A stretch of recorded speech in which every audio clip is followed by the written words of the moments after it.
আল্লাহ রাসূল সাল্লাল্লাহু আলাইহি সাল্লাম বলছেন, যদি কোনো ব্যক্তি 10 টাকার একটা জামা কিনে, জামা এর মধ্যে ওয়াফি দিরহামুন ওয়াহিদ হারাম, এর মধ্যে 1টা টাকা শুধু হারাম ছিল, 9 টাকাই হালাল ছিল, রাসূল বলেন এই জামা পরে, এই কাপড় পরে যতদিন নামাজ পড়ে আল্লাহর কাছে ওই নামাজের কোনো মূল্য নেই। আরে ওয়াত্তাকিন মাহারিম তাকুন আবুদান নাস, বুজুর্গি কোথায় গিয়ে খুঁজো? রাসূল বলেন বুজুর্গি কোথায় গিয়ে খুঁজো? রাসূলুল্লাহ সাল্লাল্লাহু আলাইহি সাল্লাম বলেন ওয়াত্তাকিল মাহারিম তাকুন আবুদান নাস, আরে তুমি হারাম থেকে বেঁচে থাকো, দুনিয়ার মধ্যে সবচেয়ে বড় বুজুর্গ ব্যক্তি তুমি হবে। আল্লাহ রাসূল বলেন ইত্তাকিল মাহারিম তাকুন আবুদান নাস, তুমি সবচেয়ে বড় আল্লাহর ওলি হতে পারবে, সবচেয়ে বড় ইবাদত গুজার বান্দা হতে পারবে, হারাম থেকে বেঁচে থাকো। হারাম থেকে বেঁচে থাকলে সবচেয়ে বড় বুজুর্গ হতে পারবে।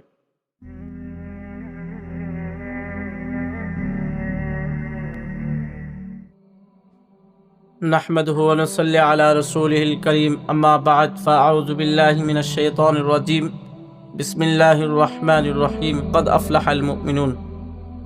সম্মানিত দর্শক, যারা আমার কথাগুলো শুনছেন, আল্লাহ পাক রব্বুল আলামিন কুরআনুল কারীমে এই আয়াতে বলেন ক্বাদ আফলাহাল মুমিনুন, মুমিন যারা তারা সফলকাম।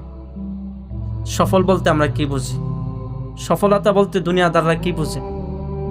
সফলতা বলতে দুনিয়াদাররা বুঝে ছেলে সন্তানরা যদি চাকরিজীবী হয়, বাড়িগুলো সাতডালে হয়, টাকা পয়সা থাকে, মার্কেট থাকে, দোকানপাট থাকে, ফ্যাক্টরি থাকে, এই সফল।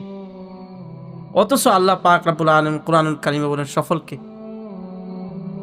ফামান যুহযা আনিন নার ওয়া উদখিলাল জান্নাতা ফাকাদ ফাজ, যে ব্যক্তি জাহান্নাম থেকে মুক্তি পেয়েছে, জান্নাতে প্রবেশ করতে পেরেছে, সে কি ভাই বলেন সফল।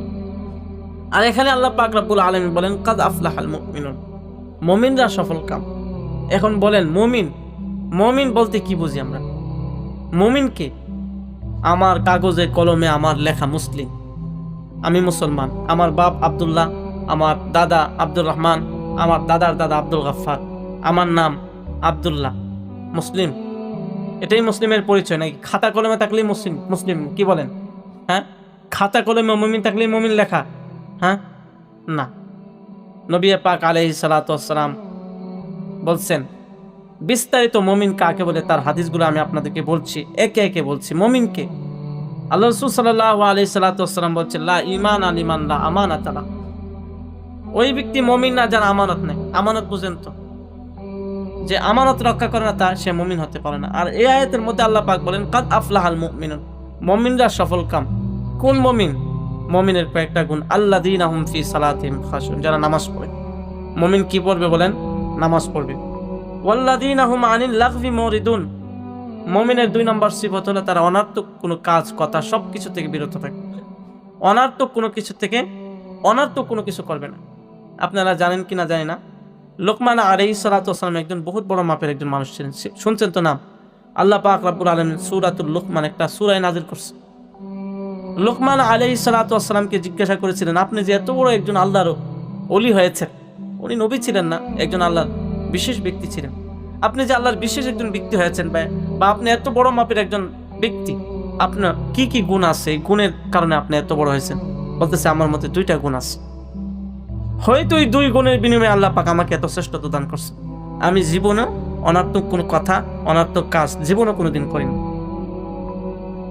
আজকে সমাজে যে বেশি কথা বলতে পারে, যে যত বেশি মানুষের সাথে মিশুক, মনে করে সেই ভালো মানুষ না। যে একটু কম কথা বলে মনে করে অহংকারী, সে কথা বলে না মানুষের সাথে। কথা যত কম বলা যায়, এই জবানের কারণে। হযরত আবু বকর সিদ্দিক রাদিয়াল্লাহু তাআলা আনহু কথা আসছে যে জিহ্বাকে টানছিল। ওমর বলতেছে, আরে আবু বকর এই জিহ্বা টানছেন কেন? বলতেছে এই জিহ্বাকে আমি ছিঁড়া ফেলাবো, এই জিহ্বার কারণে জিহ্বাই আমাকে জাহান্নামে নিয়ে যাচ্ছে, এই জিহ্বাই যা করতেছে আমার। কথাটা বুঝতেছেন বন্ধুরা? এই জবান। নবী পাক আলাইহিস সালাতু ওয়াস সালাম বলেন 2টা জিনিসের যদি কেউ দায়িত্ব আমি রাসূলকে দিতে পারে, দুইটা জিনিসের হেফাজত যদি কেউ দিতে পারে, হ্যাঁ করতে পারে, আমি রাসূল তার জন্য জান্নাতের দায়িত্ব নেব। 2 সোয়ালের মধ্যে আর 2 উরুর মাঝখানে, বুঝছেন? 2 সোয়ালের মধ্যে কি? 2 ঠোঁটের মধ্যে জিহ্বা, আর 2 উরুর মাঝখানে, বুঝছেন তো? এটা হলো বিশেষ অঙ্গ, মানে লজ্জাস্থান। যে ব্যক্তি এই 2টা জিনিসের হেফাজত করতে পারবে, আজমান লাহুল জান্নাহ, আল্লাহ রাসূল বলেন আমি তাকে জান্নাতের জামিন হলাম। ওই লোকটা জান্নাতে যাবে। আমি রাসূল তার দায়িত্ব নিলাম। সুবহানাল্লাহ বলে। আজকে যত গুনাহ হচ্ছে, যত পাপ হচ্ছে, আর এই 2টা জিনিস আল্লাহ পাক হেফাজত করুন। যাই হোক, যে কথাটা আমি বলতেছিলাম, কাদ আফলাহাল মুমিনুন, আল্লাহ পাক রব্বুল আলামিন বলেন মুমিন ওই ব্যক্তি, কাদ আফলাহাল মুমিনুন, মুমিন যারা তার সফল, মুমিন যারা তারা কি সফল। কে মুমিন সফল? কোন মুমিন সফল?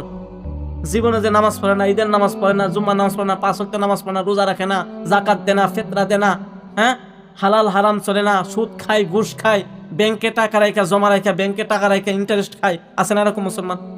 20 লাখ টাকা ব্যাংকে তৈরি দিছে, 50 লাখ টাকা ব্যাংকে তৈরি দিছে, প্রত্যেক মাসে 5,000 10,000 উঠায় সানপুর বাজার থেকে, নাটোর সদর থেকে, স্টেশন থেকে বাজার ফেরা, সেই গরু গোশত, খাসি মাংস খেয়ে বসো, সেই মুসলমান?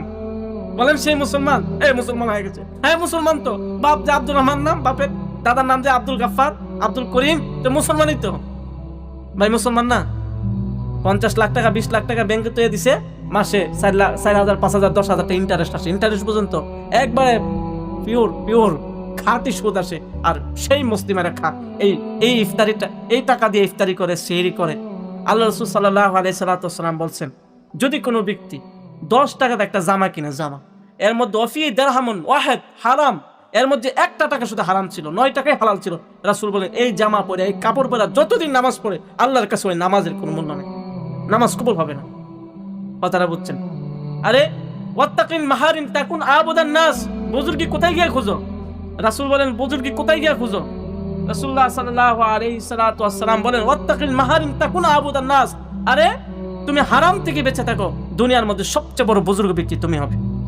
তাহাজ্জুদ যে বেশি পড়ে, যে বেশি তাসবিহ তাহলিল করে, কোরআন তেলাওয়াত করে, যে বেশি তাফসীর করে, যে ব্যক্তি বড় আলেম, সে বড় আল্লাহর আবেদ, সে বড় ইবাদতগার বুজুর্গ কখনো নয়। আল্লাহ রাসূল বলেন ইত্তাকিল মাহারিম তাকুন আবুদান নাস, তুমি সবচেয়ে বড় আল্লাহর ওলি হতে পারবে, সবচেয়ে বড় ইবাদত গুজার বান্দা হতে পারবে, হারাম থেকে বেঁচে থাকো, হারাম থেকে বেঁচে থাকলে সবচেয়ে বড় বুজুর্গ হতে পারবে। কথাটা বুঝছেন? আরে ধনী, আমরা ধনী কাকে মনে করি? ধনী সৌদ্দিন বদরুদ্দিন 10 তলা 20 তলা বাড়ি হলে ধনী। ধনী কাকে বলে? আজকে ধনীর সংজ্ঞা মানুষ জানে না। ধনী কাকে বলে? আপনার অন্তর জ্বালা, আপনার জ্বালার জ্বালা, জ্বালার জ্বালা, জ্বালার জ্বালা, জ্বালা জ্বালা জ্বালা, জ্বালার জ্বালা, জ্বালার কোনো কি নাই, অভাব নাই। আপনার অন্তরটা পুরা সারখার হয়ে যাচ্ছে। আপনার কোটি কোটি টাকার মাল, আপনার সম্পদ আছে, কোটি কোটি টাকার সম্পদ আছে, কোটি কোটি টাকার মাল আছে, বউ কথা শুনে না, বউ কথা শুনে না, ছেলে কথা শুনে না, হ্যাঁ, আপনি ঘুম ধরে না, ঘুমের ট্যাবলেট খায় ঘুমাইতে হয়, আপনি ধনী হয়ে গেছেন। রাসূল সাল্লাল্লাহু আলাইহি ওয়াসাল্লাম বলছেন আল গানা গানান নফস, যার অন্তরটা ধনী সে ধনী, যার অন্তরটা ধনী সে ধনী।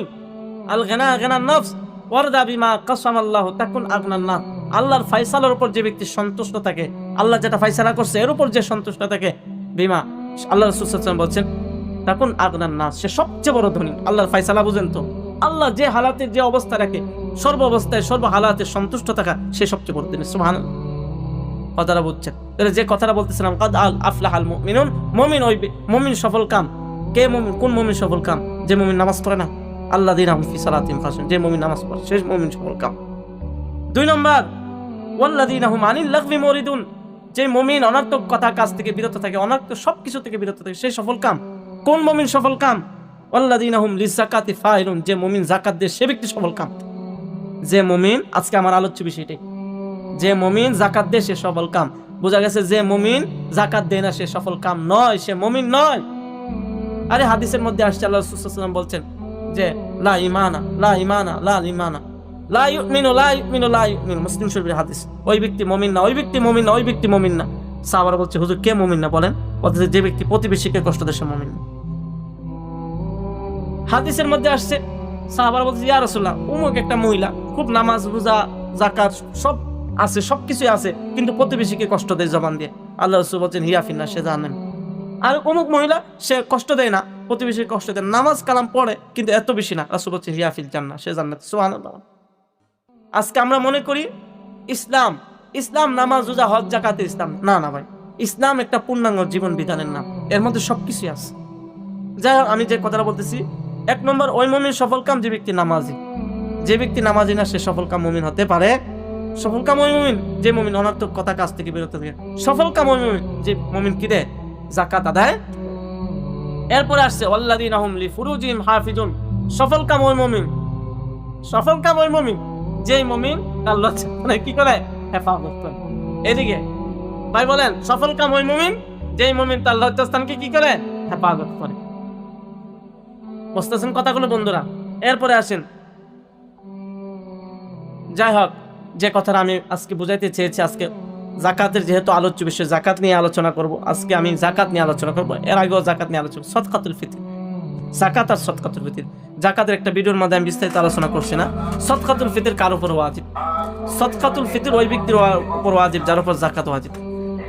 আজকে সমাজে একটা কথা প্রচলন আছে যে যে ভিক্ষা করে খায় সেও সদকা ফিতর আদায় করতে কয় কিনা বলেন? অথচ সদকাতুল ফিতর কার উপর ওয়াজিব বলেন? যার উপর জাকাত ওয়াজিব, ফরজ।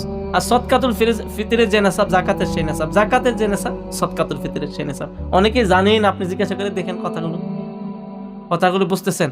সদকাতুল ফিতর বুঝেন তো?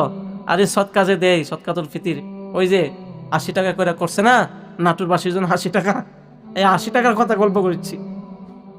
অনেকে জানেই না সদকাতুল ফিতর সবাই দেখ আলহামদুলিল্লাহ, দান করো, এতে আমার কোনো আপত্তি নাই। তবে জানতে হবে তো মাসালাটা, সদকাতুল ফিতর কার উপর ফরজ বা ওয়াজিব?